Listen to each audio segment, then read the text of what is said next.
اللہ میری دوڑ تیری طرف ہے، چاہے میرے کام مخلوق کے راستے سے بنا یا براہ راست بنا، میں ان مخلوق اور میں محتاجوں کی پلٹن کے پیچھے نہیں چلتا۔ کی طرف سے ایمان والوں پر مختلف آزمائشیں آتی ہیں۔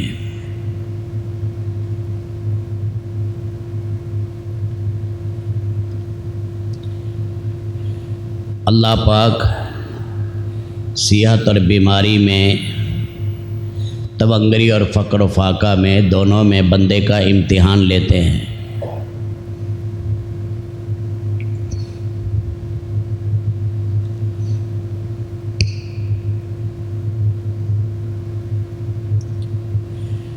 بڑے بڑے انبیاء آئے، انہوں نے اللہ کے دین کو پھیلایا، بعض دفعہ قوموں نے مزاحمت کی، انہیں شہید کیا۔ جیسے آیا ہے بنی اسرائیل نے ایک دن میں 43 نبیوں کو شہید کیا، اور پچھلے ٹائم 119 اولیاء کو شہید کیا۔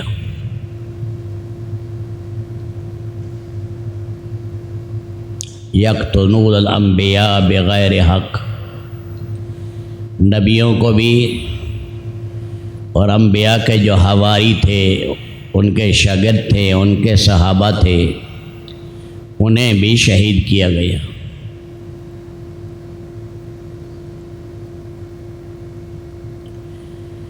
پچھلے جو میں سیدنا عثمان ذو النورین کا مبارک تذکرہ تھا کہ 18 ذی الحجہ کو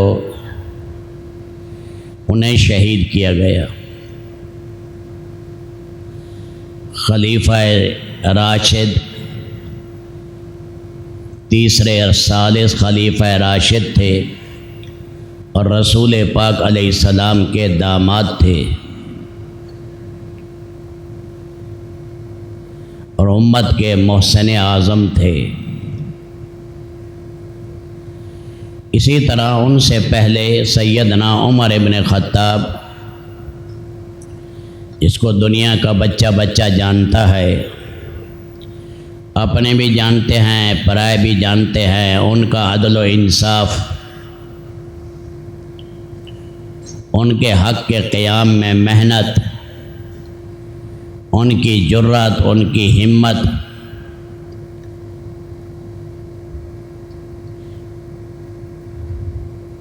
انہوں نے وہ مثال قائم کی کہ تاریخ نے اسے رقم کیا۔ ان کی زندگی سونے کے پانی سے لکھنے کے قابل ہے۔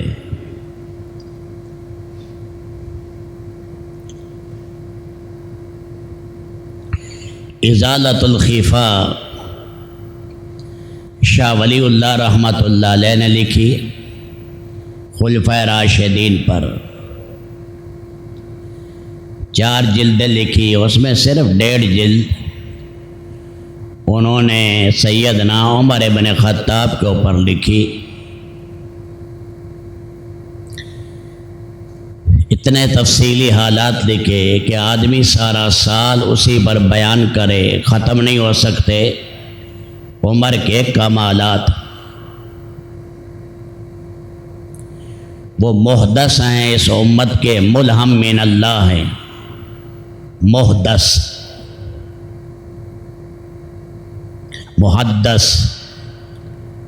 محدث ہیں، محدث نہیں، محدث ہیں، یعنی ملہم، محدث، جنہیں اللہ کی طرف سے الہام کیا جائے۔ پیارے نبی صلی اللہ علیہ وسلم نے فرمایا پہلے بھی محدث آیا کرتے تھے جنہیں الہام ہوتا تھا نیک باتوں کا۔ میری امت میں کوئی ہے تو وہ عمر ہے۔ اسے ملہم من اللہ بھی کہتے ہیں، محدث بھی کہتے ہیں۔ اللہ کی طرف سے خیر انہیں القاء ہوتی تھی۔ موافقات عمری بہت مشہور ہیں، کبھی موقع ہوا تو بیان کریں گے۔ کہ حضرت عمر کے جی میں نور فطرت سے باتیں آئیں، اللہ کا قرآن ویسے اترا۔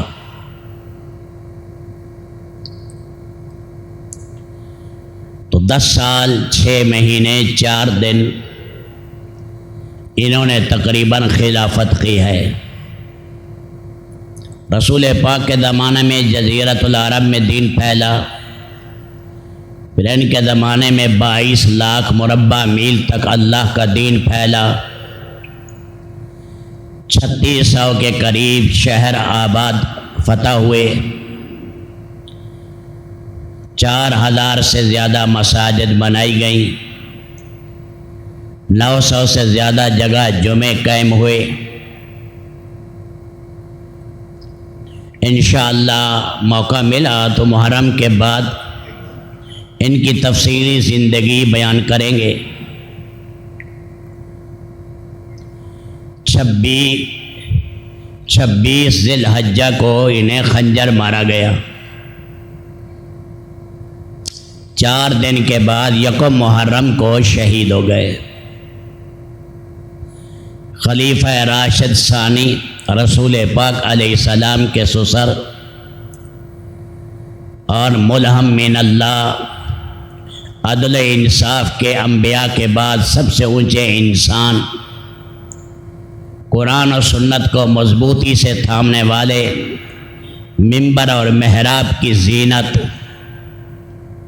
آج تک اپنے پرائے بھی عمری لا دیکھتے ہیں کہ عمر کے ہاں کیا قوانین تھے، فوج میں، پولیس میں، عدل انصاف میں، جنگلات میں، شہروں میں گرفت کا کیا طریقہ تھا، انعامات کا کیا طریقہ تھا، یتیموں کا نظام کیا طریقہ تھا، بیوگان کے نظام کیا طریقہ تھا، ساری دنیا کے ذمیوں کے بارے میں کیا ان کی نگاہ تھی، اپنوں پر ان کی کتنی تیز نگاہ تھی، ہر شعبے کی جو ہے وہ پوری طرح دیکھ بھال کرنے والے، جانچ پڑتال کرنے والے تھے۔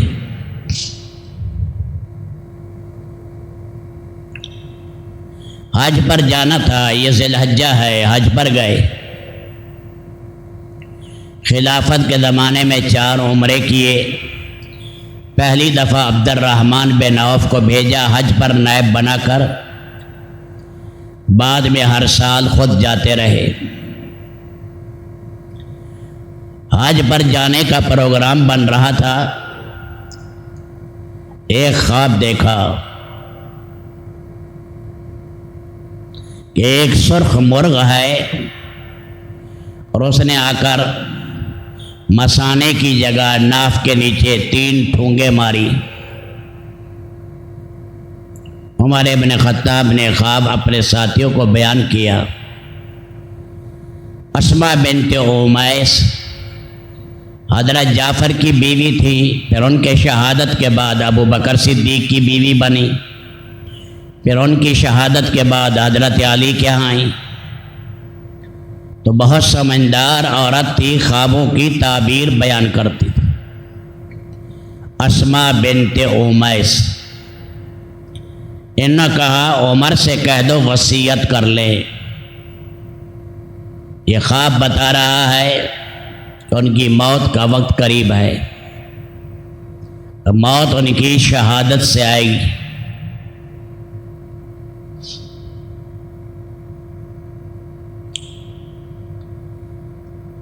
ایک فارسی غلام تھا، نام اس کا فیروز تھا، کنیت اس کی ابو لولو تھی،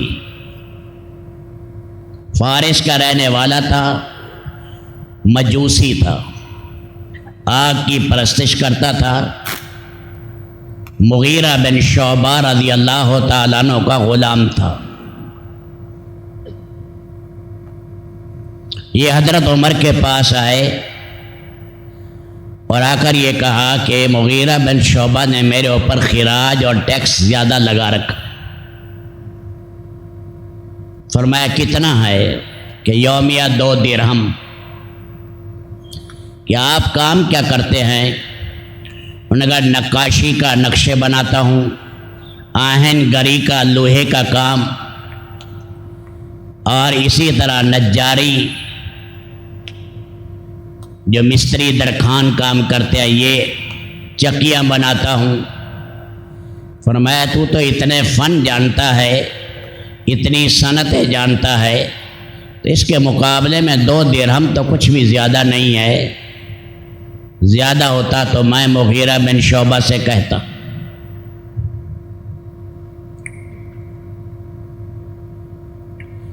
اس کے بعد عمر بن خطاب حج پر چلے گئے۔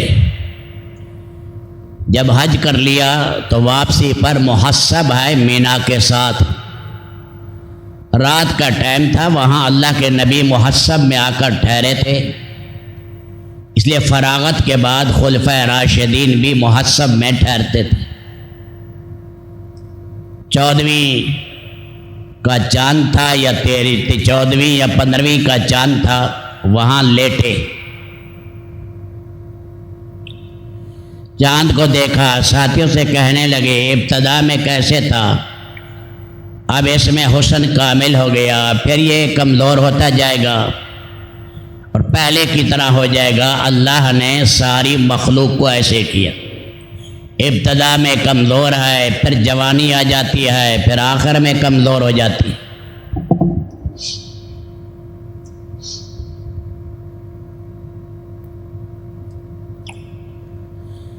پھر کہا میرے اللہ، میری رعیت بہت بڑھ چکی ہے، میں اب ضعیف ہو چکا ہوں، اے میرے اللہ مجھے اب اپنے پاس بلا لے۔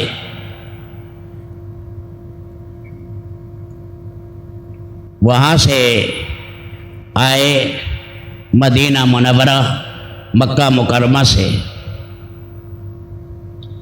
حذیفہ بن الیمان آئے، عثمان ابن حنیف آئے، یہ ذمہ دار تھے ملک عراق کے،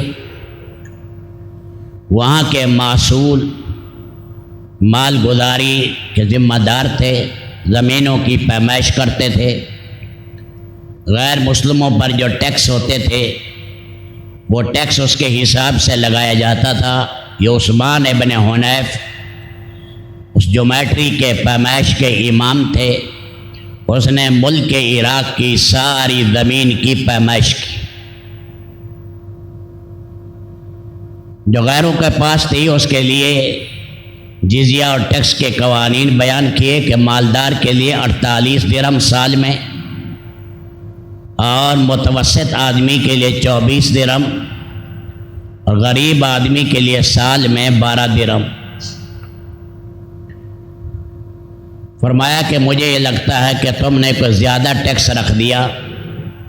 انہوں نے کہا نہیں، یہ ٹیکس زیادہ نہیں ہے۔ فرمایا اس کا خیال کرو کہ کسی پر اس کے بوجھ سے زیادہ وزن نہ ڈالو۔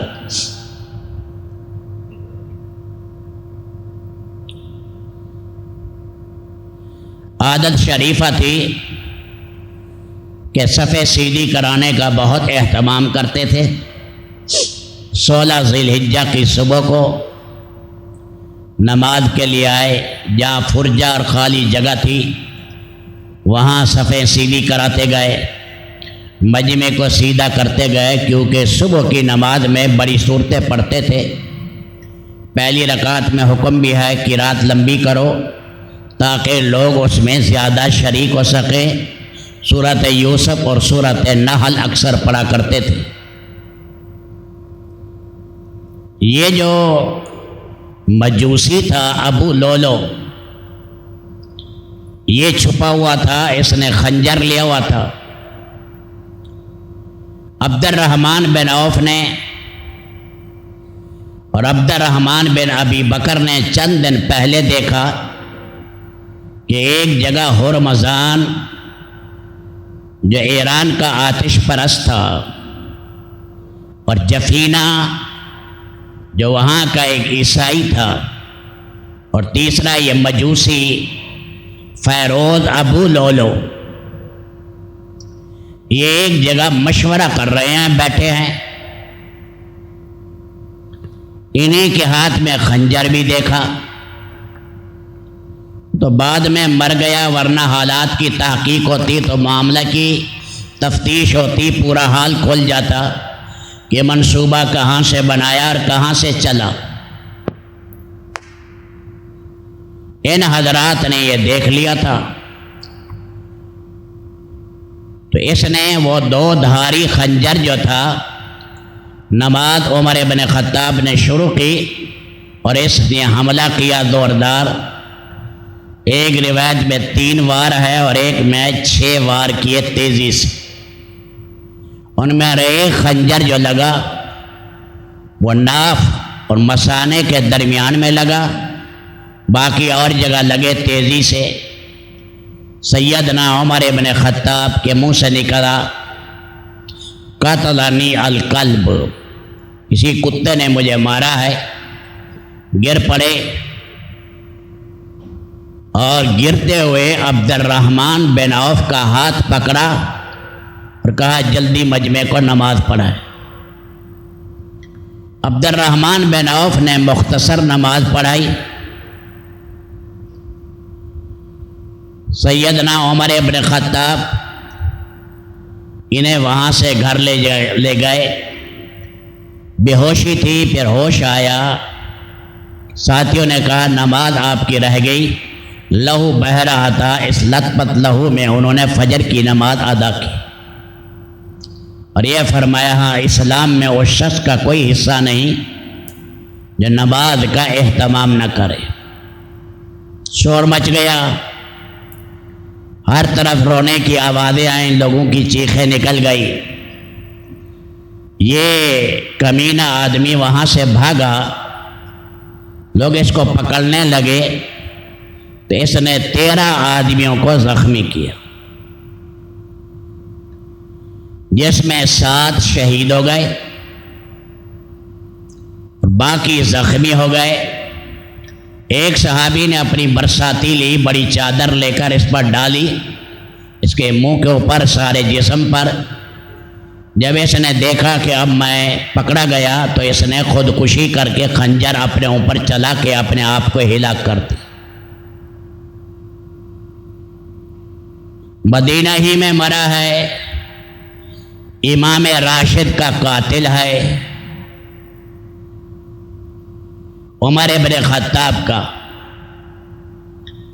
بعد میں بدبخت اپنے علاقے میں اس کی قبر بنائی، وہ سال میں عرس کرتے ہیں اور ایک بناوٹی مجسمہ بناتے ہیں، عمر بن خطاب کا، اس پر خنجر مارتے ہیں، خوشی کرتے ہیں ابو لولو مجوسی کی۔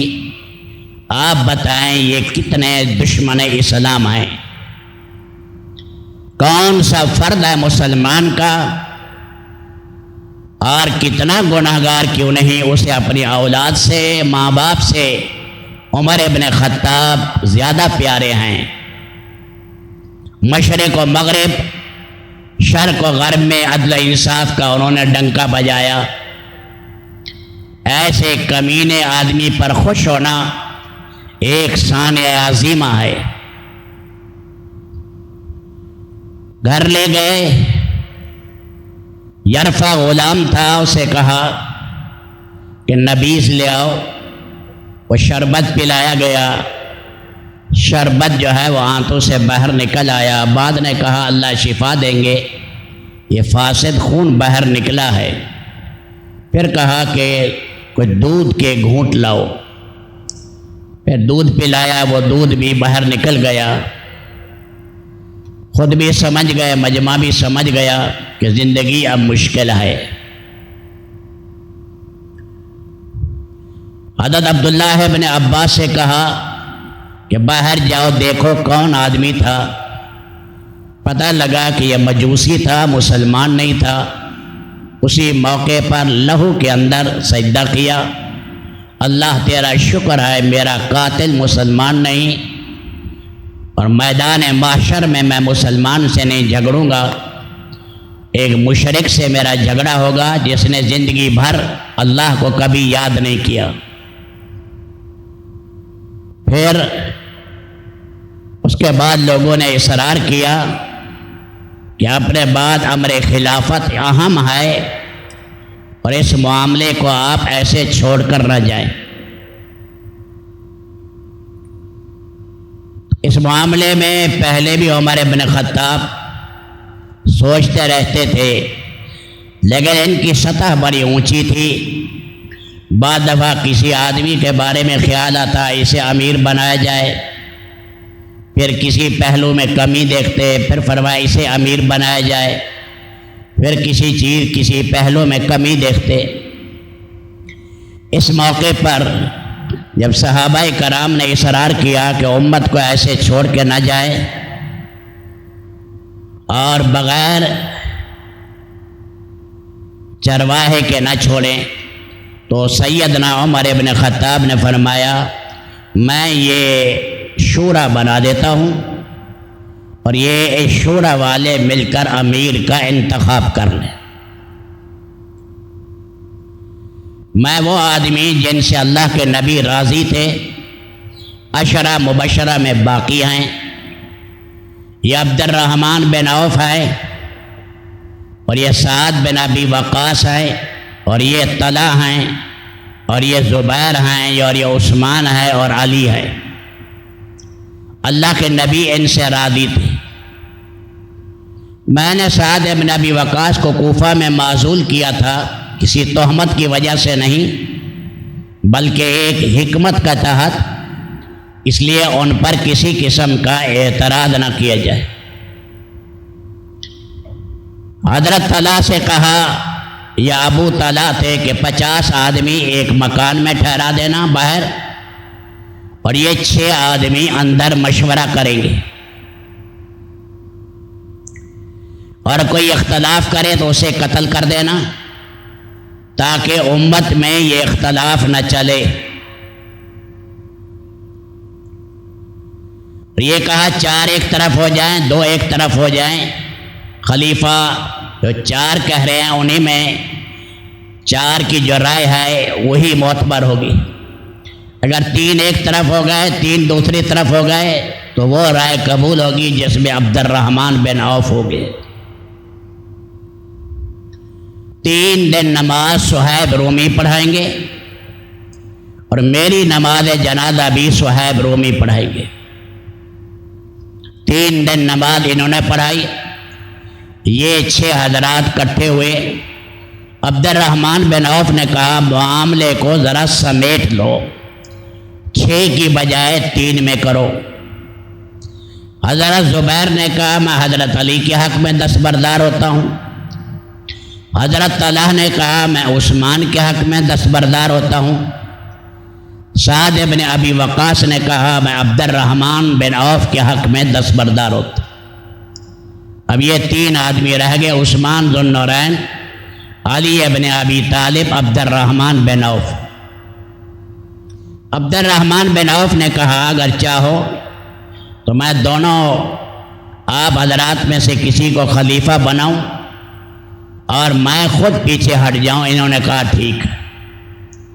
انہوں نے مہاجرین اور انصار سے 3 دن رائے لی اور پوچھتے رہے، جو باہر کے لشکر آئے ہوئے تھے ان سرداروں سے پوچھتے رہے، اور رسول پاک کے زمانے میں جو مقربین تھے آپ کے ان سے پوچھتے رہے۔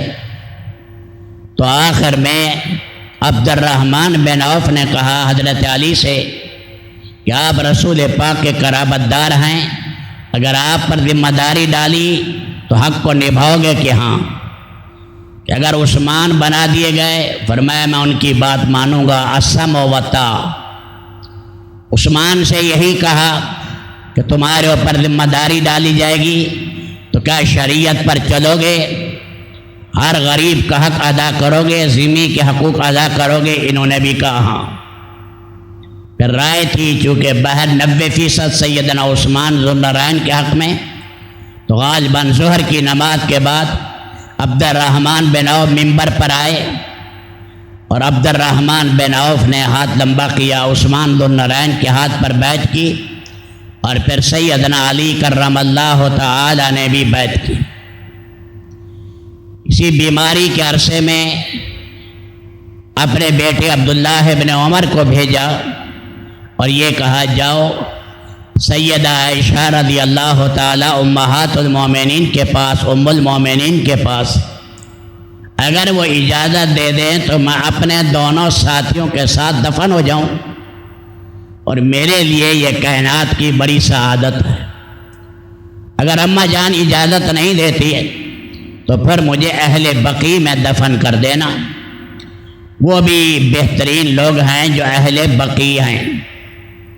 یہ گئے، اماں جان رو رہی تھی، اور فرمایا یہ جگہ تو میں نے اپنے لیے رکھی تھی، لیکن میں عمر ابن خطاب امیر المومنین کو اپنے اوپر ترجیح دیتی ہوں، انہیں اجازت ہے۔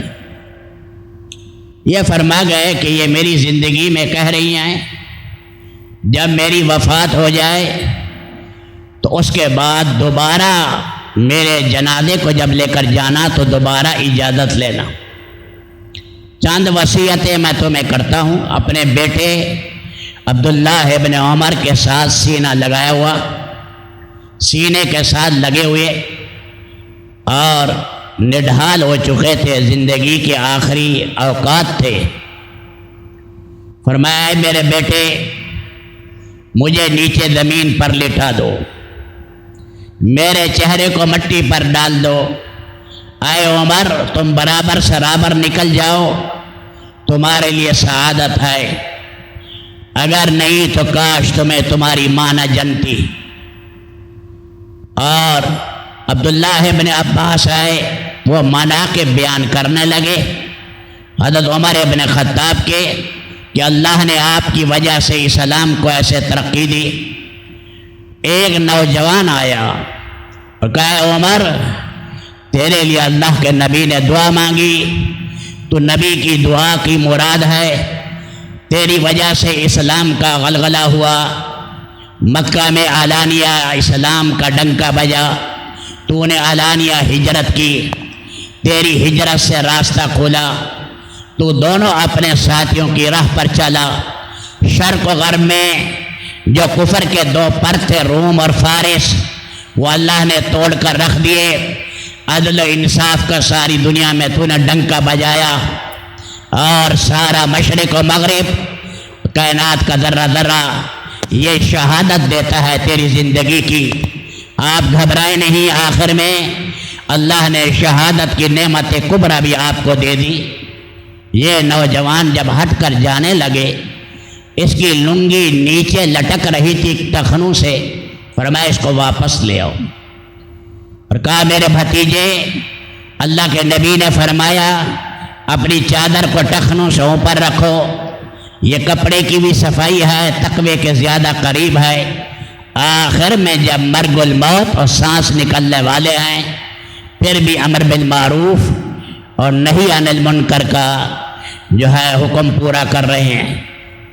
اس کے بعد خلیفہ راشد اللہ کو پیارے ہوئے، اور ان کے جنازہ صہیب رومی نے پڑھایا، اور پھر ان کی چارپائی کو لے گئے، اور اماں جان حضرت عائشہ رضی اللہ تعالی عنہا سے پوچھا دوبارہ، تو انہوں نے کہا میری طرف سے اجازت ہے۔ اپنے دونوں رفیق کائنات کے امام سید الکونین آقا نامدار صلی اللہ علیہ وسلم اور ابو بکر کے پہلو میں ہمیشہ ہمیشہ کے لیے سو گئے، اور ایسی مثالیں قائم کر گئے، آج تک دنیا کہتی ہے کاش جیسے عمر ابن خطاب اور عمر ابن عبدالعزیز آئے، ایک تیسرا عمر بھی آ جاتا، ساری کائنات اسلام کے دائرے میں آ جاتی۔ آج ناروے آپ چلے جائیں، سویڈن چلے جائیں، وہاں پر عمری لا لکھے ہوئے ہیں کہ عمر ابن خطاب نے کیا کیا قوانین بنائے اور ریاست کے کیا اصول بنائے، اور حضرت عمر فرمایا کرتے تھے میری زندگی رہی میں رعایا میں ہر غریب کو اپنے پاؤں پر کھڑا کر دوں گا، کوئی بیوہ بھی ایسی نہیں ہوگی جو کسی کے سامنے ہاتھ پھیلائے، کوئی بچہ بھی ایسا نہیں ہوگا یتیم جس کو بیت المال سے وظیفہ نہ ملے۔ میری زندگی رہی تو میں اس کمی کو بھی پورا کر کے جاؤں گا۔ اللہ تعالی ہماری طرف سے، ساری امت کی طرف سے عمر ابن خطاب کو بہترین جزا عطا فرمائے۔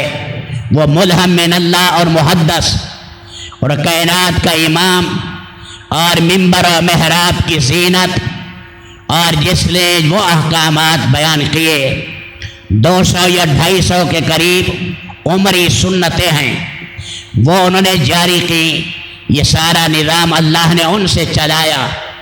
رب العالمین انہیں کروٹ کروٹ بہترین جزا ہماری طرف سے عطا کرے، ہمیں ان کے راستے پر اللہ پاک چلنے والا بنائے، اور رب العالمین ان لوگوں میں بدبختوں میں نہ بنائے جو خلفائے راشدین کے عمر ابن خطاب کے دشمن۔ اللہ میری دوڑ تیری طرف ہے، چاہے میرے کام مخلوق کے راستے سے بنا یا براہ راست بنا، میں ان مخلوق اور میں محتاجوں کی پلٹن کے پیچھے نہیں چلتا۔